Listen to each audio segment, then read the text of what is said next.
Catherine Bernardo update na nagkaroon ng meeting si Catherine na kasama ang kanyang team. Ano kaya ito? Ang abangan. Sa kanyang event kagabi ni Catherine for DPI and direct bangan ko. Ito yung video ni Catherine. Masaya mga nandyan sa event. Catherine Bernardo. Yeah. Once again, let's give it up for our Asian superstar and the one and only Catherine Bernardo! Yeah. Asian superstar. Stand up to give a warm round of applause to welcome Bangkok's brand ambassador, Catherine Bernardo.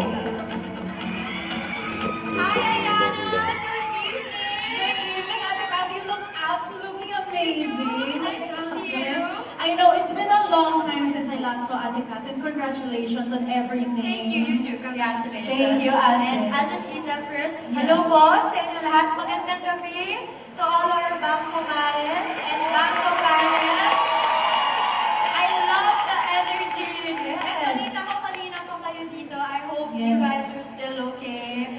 Thank you so much for having me, and sana masaya ang gabi ng lahat. Yeah. Alam mo, Pinapahalagahan ngayon because they trust me with the projects that I do, the way how I want to present myself, and even the decisions I make, even if they don't always agree. And I think doon na po yung respeto na, diba, na if you really trust me, you have to allow me to grow, you have to allow me to make mistakes and learn from my mistakes. So, na-appreciate ko na yung fans ko binibigay sa akin yung tiwala nila, and also the brands na nakakatrabaho ko na they don't try to change me, parang they just give me the support they need and they let you fly.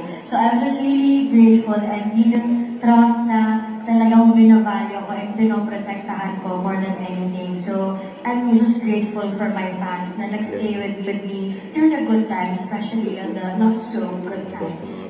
That's so true. Yes, kasi yung mga natin actually heard all the love I heard. Kasi actually very... Don't forget to subscribe, click the notification bell for more updates. This is Richard the Action Live. Stay tuned for more videos. See ya.